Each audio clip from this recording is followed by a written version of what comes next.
Bonjour les amis, ça fait un petit moment que je ne vous ai pas fait de vidéo et je vous en refais une ce soir, toujours sur le thème inépuisable des VSCD, les vécus subjectifs de contact avec un défunt. Thème, je ne sais pas s'il est inépuisable, mais en tout cas moi je ne l'ai pas encore épuisé et je suis ravi de vous faire part d'informations importantes sur ce sujet. Alors la dernière fois je vous ai parlé de VSCD à caractère effrayant. Il faut dire que c'est quand même minoritaire et que ce qui est donc au contraire très majoritaire, c'est des VSCD, des contacts avec les défunts, qui sont des expériences heureuses, des expériences certes bouleversantes, mais des expériences de joie et des expériences où généralement la personne qui vit le contact ne doute pas un instant de l'authenticité et de la réalité de l'expérience qui est en train de se passer, c'est-à-dire qu'elle sait que ce n'est pas un rêve ou une hallucination.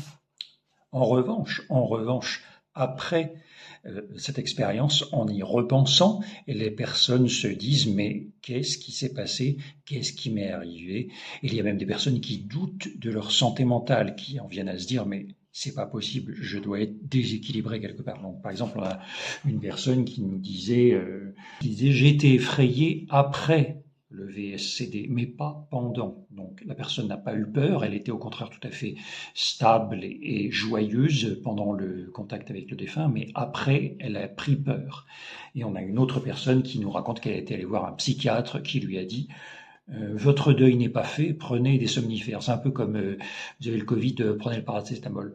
Donc ici, c'était un psychiatre qui manifestement ne connaissait pas l'existence des VSCD et la personne qui a vécu le contact non plus, et elle nous raconte qu'elle déplore ou qu'elle regrette de ne pas avoir été au courant. Elle nous dit que si ça arrive une prochaine fois, maintenant qu'elle est au courant de l'existence de ces phénomènes de contact avec les défunts, elle les abordera de manière beaucoup plus sereine après coup.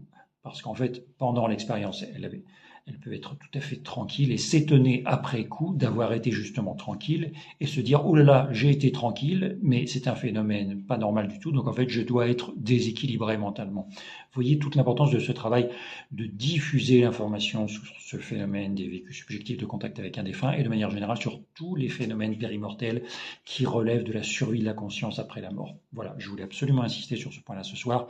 J'espère que cette vidéo vous a plu et je vous donne rendez-vous pour une nouvelle vidéo.